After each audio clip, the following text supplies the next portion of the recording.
In the mid to late 1980s, the world was caught in the grip of economic chaos and political instability, and the Soviet Union, once a global superpower, was hanging on by a thread. By 1991, the winds of change were undeniable, and Ukraine's decision to hold a referendum on independence would send shockwaves through the entire Soviet system. When the results came in, over 90% of Ukrainians voted to break free from Moscow's control, delivering a historic blow to the empire. Boris Yeltsin, in a later conversation with George Bush, explained how that moment felt like the final nail in the coffin of the Soviet Union. With Ukraine's departure, he said that, well, if Ukraine is gone, Russia is not interested in this Soviet project, because Russia would be outnumbered and outvoted by the Muslim republics. So there was a cultural element. Yeltsin knew the heart of the Soviet project had been ripped out. Russia, now facing an uncertain future, no longer had the strength or will to keep the crumbling union intact. The referendum wasn't just a vote for Ukrainian independence. It was a signal that the old Soviet world order was unraveling for good.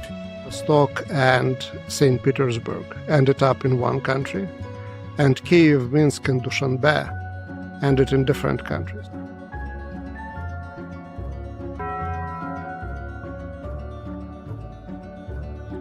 Ukraine held a unique and vital place within the Soviet Union, particularly in the eyes of Soviet leaders in Moscow. To them, Ukraine wasn't just another republic. It was a cornerstone of the Soviet identity, seen as deeply tied to Russian history and culture.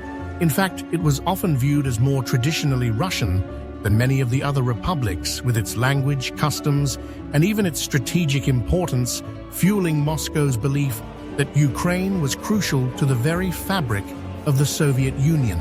Its vast farmlands, industrial hubs, and deep-rooted cultural connections made it a symbol of Soviet strength.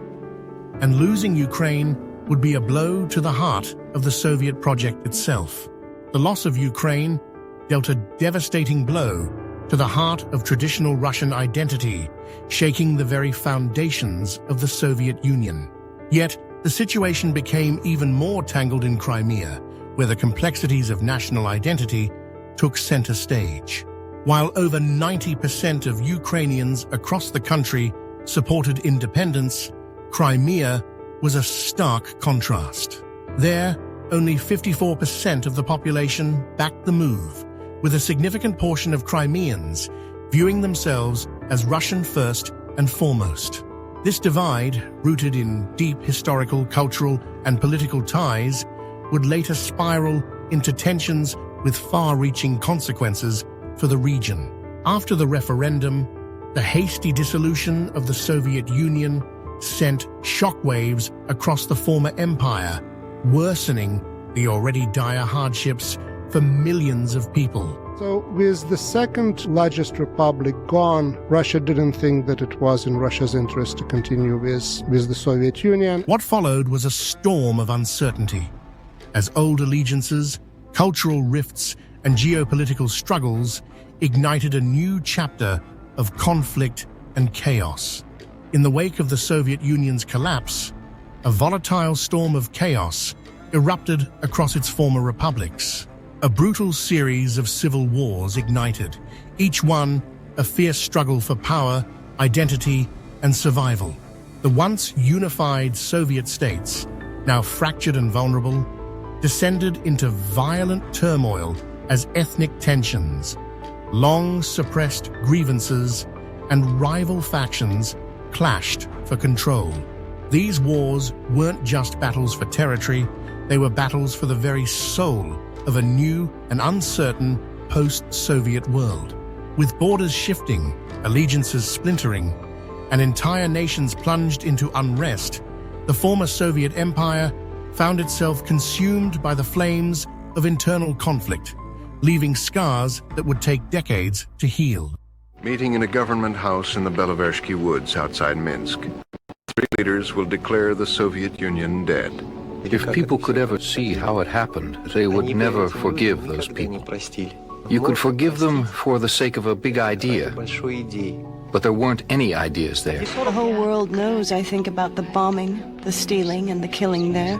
We haven't seen my child for 6 months. He went to stay with my mother, but we couldn't get him out. It was too difficult. It's very hard for an old person.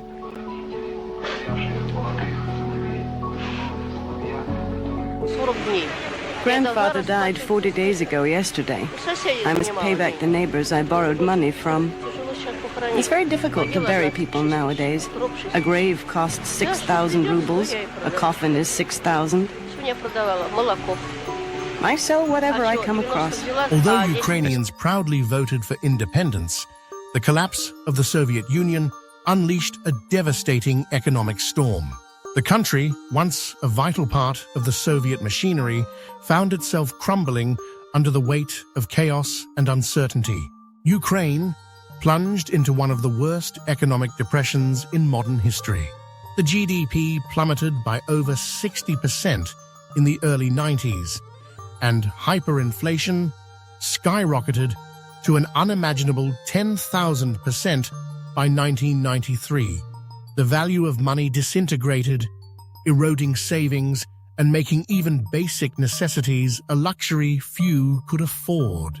Desperation drove people to local markets, where barter replaced currency and goods traded hands at a fraction of their value. Black markets flourished as smuggling became a grim lifeline. The economic crisis left deep scars on ordinary Ukrainians, with its effects reaching far beyond the financial system. Perhaps the most stark and sobering indicator of how dire things had become was the dramatic drop in male life expectancy, which plummeted by around 5 years in the early 90s, a shocking statistic for a nation not embroiled in active war.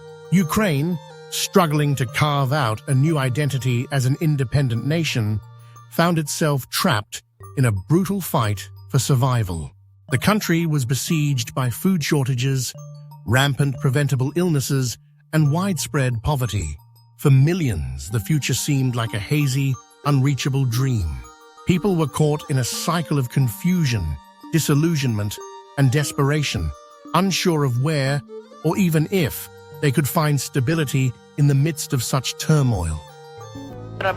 What do? They buy things from the government really cheap and then sell them on the market more expensive? It's not honest. Now I don't understand what's going on in this country. Do you know? We ourselves just don't know. No one knows what will happen next. Double profit. Just from one trip you can make a year's salary. Otherwise you can't survive now. In Crimea, life seemed to exist in a fragile balance, caught between the past and an uncertain future. Children played in the streets, their laughter echoing off the crumbling Soviet-era buildings that lined the roads, remnants of a once powerful empire now fading into decay.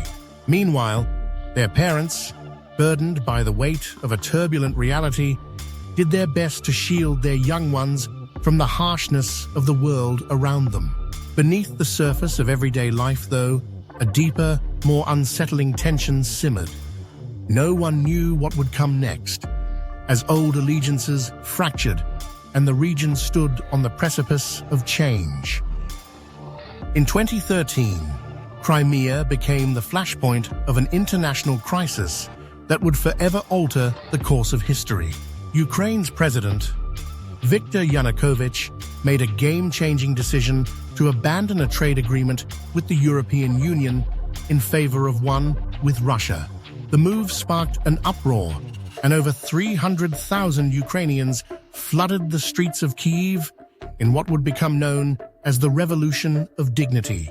The protests turned deadly, with approximately 100 demonstrators losing their lives. Decided to intervene Amidst this militarily, volatile leading to the political annexation landscape, of Russia made Crimea. its move, There were multiple intervening motivating factors. militarily and swiftly annexing Crimea. The motives behind Russia's actions were multi-layered. Strategically, Crimea's location gave Russia enhanced control over the Black Sea, a critical geopolitical asset.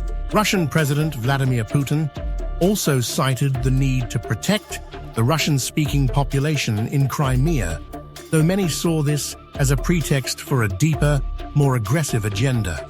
At the heart of it all was the growing tension between Ukraine's desire for closer ties with the West and Russia's relentless push to maintain its influence.